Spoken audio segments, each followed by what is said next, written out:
O caso ocorre nos Estados Unidos da América em 1974. No começo dos anos 70, pegar carona era muito comum.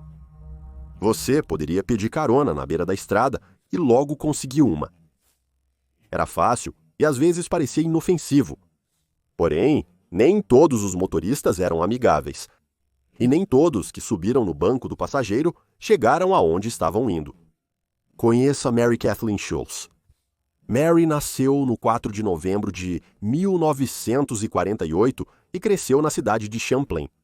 Registros públicos indicam que Mary foi a última adição a uma pequena família nuclear.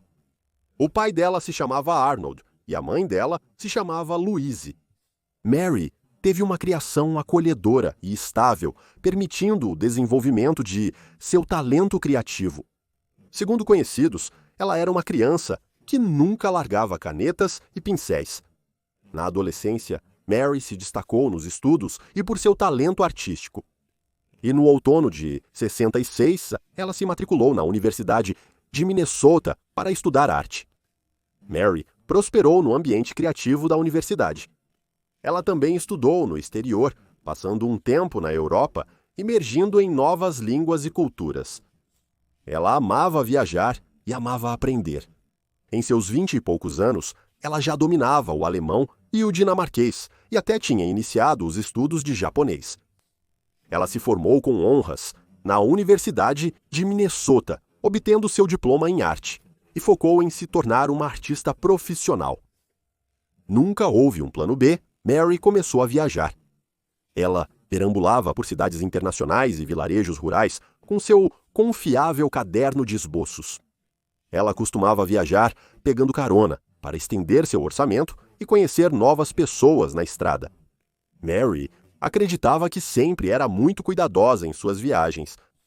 Mas você nunca pode ser cuidadoso demais, como infelizmente Mary viria a aprender da pior maneira possível.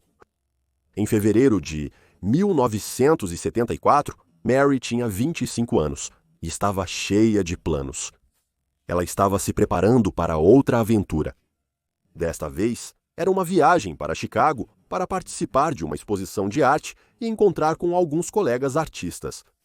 E assim, às 10h30 da manhã do dia 15 de fevereiro de 1974, Mary deixou Minneapolis, pretendendo pegar carona, como já havia feito muitas vezes antes. Esse dia era um dia frio de inverno, mas o ânimo de Mary estava elevado enquanto ela partia pela estrada. Ela estava com o polegar erguido e uma placa para Madison. A ideia era ir para Madison e de lá pegar uma carona para Chicago. Havia um apelo nacional para desencorajar mulheres de pegar carona naquela época. Cada vez mais mulheres estavam sucumbindo a homens malvados e predatórios. Mas Mary era uma mulher ferozmente independente e ela acreditava que tinha experiência suficiente. Mas, como o destino teria, ela foi apanhada por um homem oportunista. Esse homem era um pouco mais velho que Mary, e ele dirigia um Chevy Vega azul manchado. O que exatamente aconteceu só veio à luz 50 anos depois, mas aqui está o que aconteceu a seguir. Supostamente, esse motorista estava solitário e queria se familiarizar por razões que logo se tornariam claras.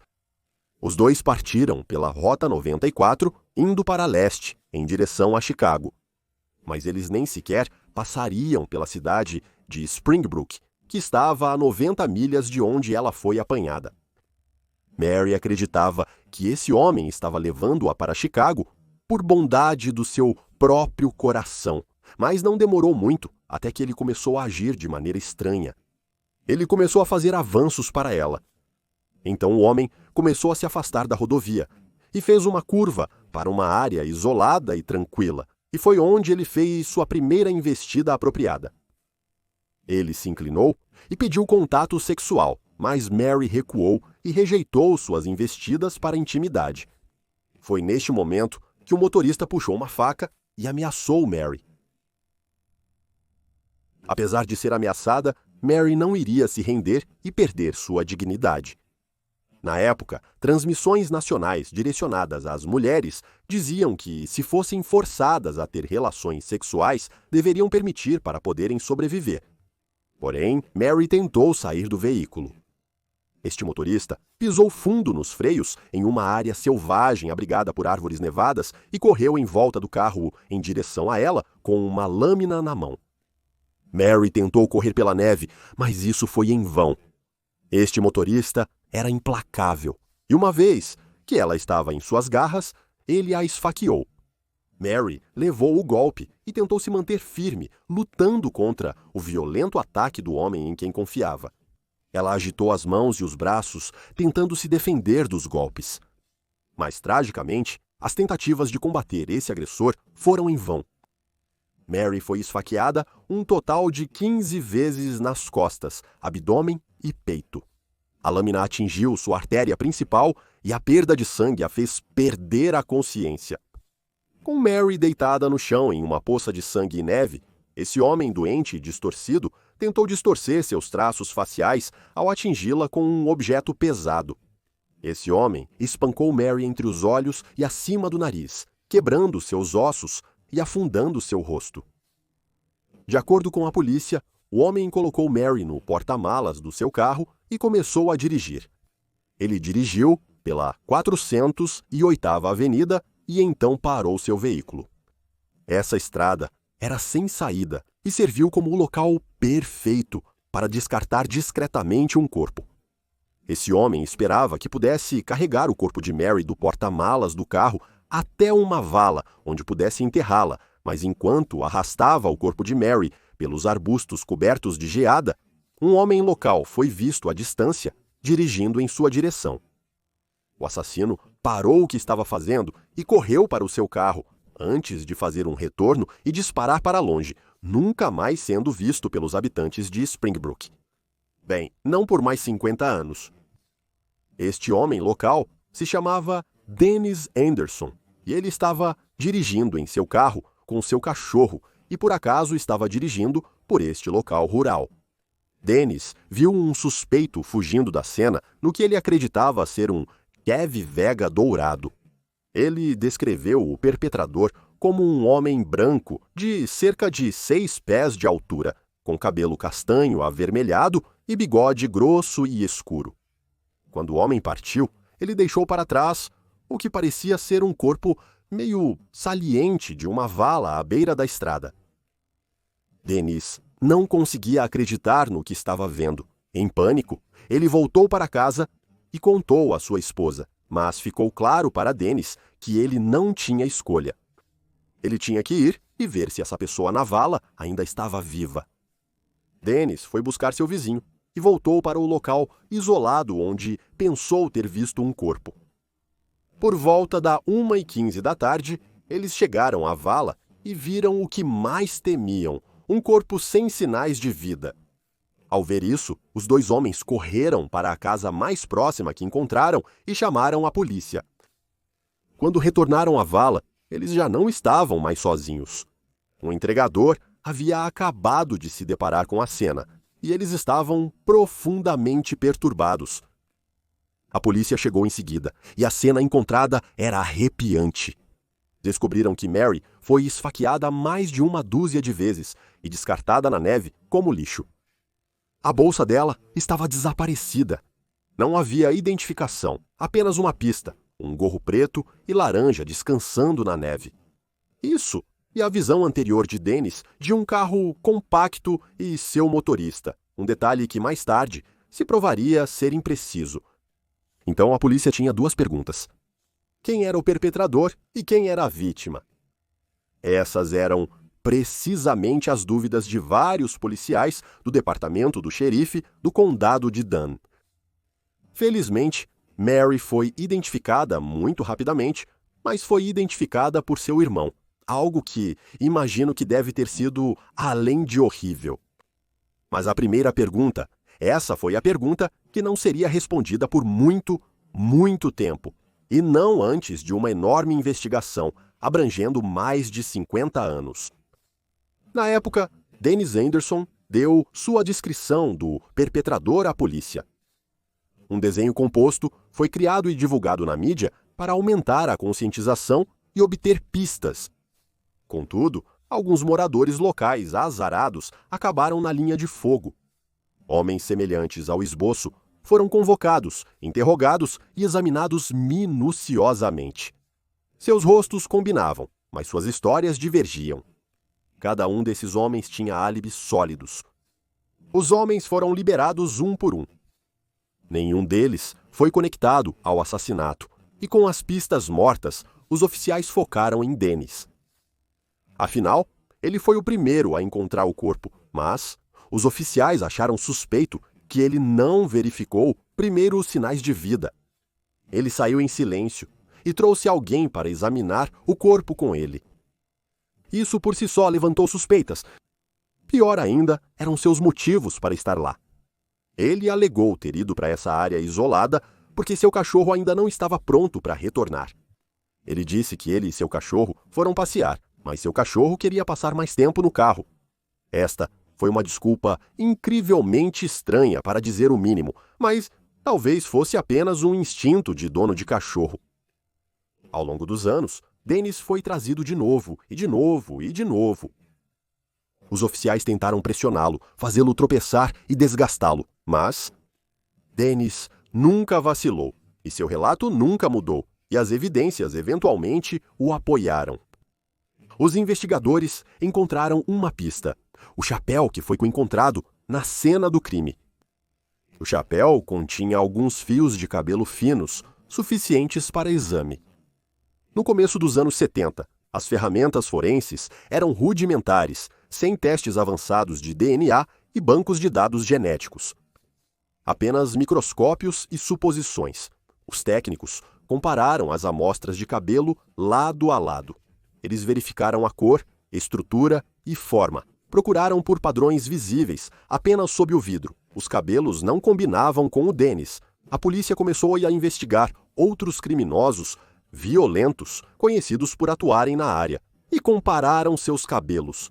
Mas nenhum deles combinou, e a pista esfriou. O ímpeto por trás do caso de Mary desmoronou, e os arquivos acumularam poeira. Foi rotulado como o que nenhuma família quer ouvir, um caso frio, um lugar onde os mortos se silenciam e os vivos esperam em vão. Então, os anos começaram a passar, um após o outro, assim como os investigadores do escritório do xerife do condado de Dunn. Eles começaram a deixar o caso escorregar para a memória, mas a família de Mary nunca desistiu. No fim dos anos 2000, um lampejo de esperança retornou. A unidade de casos frios do departamento anunciou que revisaria o assassinato de Mary. Eles planejaram sequenciar o DNA dos cabelos encontrados no chapéu laranja e preto. E em 2009, eles foram um passo além. As autoridades exumaram o corpo de Mary. Eles estavam procurando por qualquer DNA restante, talvez embaixo das unhas dela, se ela tivesse arranhado seu agressor em um ato final de desespero. Especialistas forenses combinaram evidências das unhas e do chapéu para desenvolver um perfil parcial de DNA masculino. Este perfil de DNA foi então inserido no Combined DNA Index System, o banco de dados nacional de DNA. A família prendeu a respiração e os resultados voltaram vazios. O DNA do assassino não estava no sistema, e a partir disso, os anos continuaram a passar. Mas então, em 2022, o caso mudou novamente. O condado de Dunn fez parceria com o Ramapo College, em Nova Jersey, especializado em genealogia genética investigativa. A equipe desenvolveu as ferramentas para ir muito além dos bancos de dados tradicionais de aplicação da lei. Ao analisar árvores genealógicas, esperavam reduzir os possíveis parentes. O processo atrasou devido à disponibilidade de apenas uma sequência parcial de DNA inicialmente. Mas até o final de 2023, eles tinham uma linhagem potencial. Apenas 2 homens no país se encaixavam nas descobertas da equipe. Eles eram primos. Um em Wyoming e o outro em Michigan. Esses 2 suspeitos estavam mais do que felizes em fornecer suas amostras de DNA para a polícia para comparação, pois sabiam que não haviam cometido nenhum assassinato, mas essas pistas não correspondiam ao perfil de DNA. A confusão tomou conta da equipe. Após 2 anos de trabalho, a pista desmoronou por completo. Mas então alguém fez a pergunta certa. E se essa árvore genealógica estivesse incompleta? E se alguém tivesse sido adotado? Em 2024, essa intuição solucionou o caso. Eles encontraram no banco de dados uma mulher relacionada aos 2 suspeitos anteriores, porém muito jovem e do sexo oposto. Quando questionada, ela os levou ao seu parente biológico, um homem de 84 anos que vivia sozinho em Minnesota. A pressão estava sobre as equipes de casos não resolvidos, pois esta era provavelmente a última chance deles. No dia 19 de outubro de 2024, a equipe identificou o assassino, John K. Miller. A polícia chegou à modesta residência, onde ele morava só. Quando ele abriu as portas, sabia exatamente pelo que a polícia estava lá. Ele os deixou entrar e teve uma conversa com a polícia em sua própria sala de estar. John sentou-se em sua cadeira de rodas enquanto falava com a polícia e, eventualmente, confessou abertamente o terrível assassinato. Ele disse à polícia que Mary estava pedindo carona e que ele pediu contato sexual, mas ela o recusou. E por causa dessa recusa, ele a esfaqueou. Os detalhes não foram divulgados, mas a análise das feridas de faca sugere que houve uma confrontação quando ela se levantou. As feridas defensivas pintaram um quadro de uma luta terrível e uma luta pela vida. John admitiu que tentou esconder o corpo dela em um banco de neve, mas fugiu quando outro carro se aproximou. Este, claramente, era Denise Anderson. Depois que fugiu da cena, John disse que nunca mais pensou em sua vítima, nunca dando muita importância à vida que tirou e às vidas das pessoas que ele destruiu tão friamente. Segundo ele, nunca mais cometeu outro crime como este em sua vida. Ele comentou que não acreditava ter feito aquilo. Então quem era John Miller? Bem, por décadas, John se apresentou como uma figura quieta e modesta, o tipo de pessoa que os vizinhos mal notavam. Ele nasceu em 2 de maio de 1940 e foi adotado ainda bebê. Detalhes públicos de sua vida precoce são bastante escassos, mas o que se sabe é que quando John entrou na idade adulta, um lado mais sombrio de seu caráter começou a surgir. Na década de 60, enquanto outros homens de sua idade estavam começando famílias ou lutando no Vietnã, John já estava se envolvendo com a lei. Quando tinha pouco mais de 20 anos, ele foi preso por cometer falsificação. O período na prisão não o reformou muito.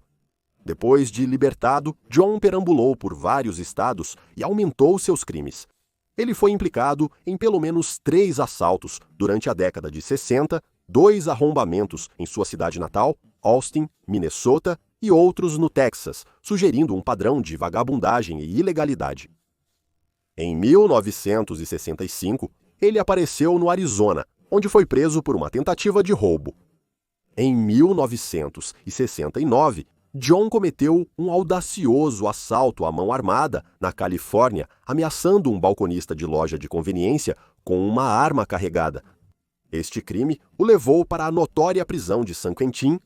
De acordo com os registros judiciais, John saiu da prisão em 5 de maio de 1972 após cumprir sua pena.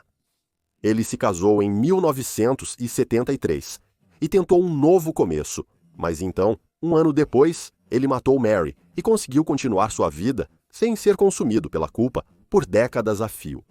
John se descreveria mais tarde como sendo bastante frio e calculista. No final dos anos 70 e 80, ele manteve um perfil baixo. Ele se estabeleceu em uma pequena cidade e, por alguns anos, John passou despercebido. Isso foi até ele ser pego e preso pelo terrível assassinato de Mary. Quando John foi acusado de assassinato, a polícia alterou o tipo de questionamento. Um investigador o questionou sobre o assassinato de Jodie Trowson em 1972. Jodie foi assassinada aos 16 anos. Ela foi vista pela última vez pegando carona no então chamado Lago Calhoun. Um amigo a viu entrar em um carro de cor dourada. O motorista era um homem de cerca de 30 anos, com cabelos castanhos até os ombros. Isso foi no dia 3 de julho, mas na manhã seguinte, ela estava morta. O corpo dela foi encontrado perto de um riacho com múltiplas lesões na cabeça por espancamento. Os golpes foram letais. Um relatório forense afirmou que ela provavelmente morreu quase instantaneamente. Seu corpo foi então arrastado para um local, onde foi descoberto mais tarde.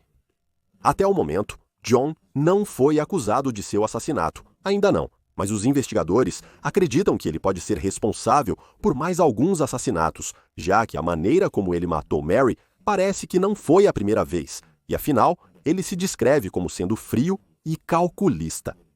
Pelo que eu posso dizer, John proclamou sua inocência por este assassinato e disse que seu carro era um Chevy Vega azul e não dourado.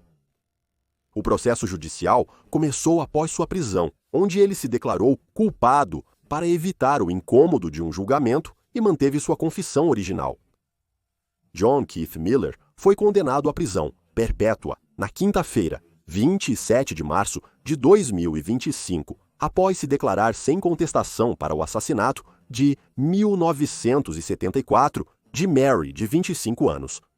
A sentença ocorreu no Tribunal de Circuito do Condado de Dunn e marcou o fim de uma investigação de décadas que foi finalmente resolvida através da genealogia genética forense. John recusou-se a falar durante a sentença, mas reconheceu sua falta de remorso ao longo dos anos e confirmou, como havia feito com a polícia, que era um homem de sangue frio. Felizmente, John Miller nunca mais verá a liberdade por seus crimes, mas, tragicamente, isso veio tarde demais. Na sentença, a família de Mary compareceu ao tribunal. Apesar de não falarem durante o processo, eles agradeceram posteriormente o gabinete do xerife do condado de Dunn e a equipe da faculdade pelo trabalho no caso nas últimas 5 décadas. A sobrinha de Mary, Nina, nasceu após a morte de sua tia. Desde então, ela falou e compartilhou que a família planeja visitar a Universidade de Minnesota, onde Mary realizou muitas de suas exposições de arte. A família expressou que agora pode celebrar a vida de Mary e se concentrar nos 25 anos em que ela estava viva, em vez de se concentrar apenas nas circunstâncias de sua morte. Pelo menos a família conseguiu o encerramento que tanto precisava desesperadamente. O tribunal também ordenou que John Miller pagasse mais de $2.000 em restituição à família de Mary. A família declarou que sua intenção é doar o dinheiro parecido à equipe da faculdade que ajudou a resolver o caso, reconhecendo que, sem eles, este caso talvez nunca tivesse sido resolvido. Casos frios como esses raramente são resolvidos, mas graças aos avanços tecnológicos, um assassino nunca escapa totalmente da justiça.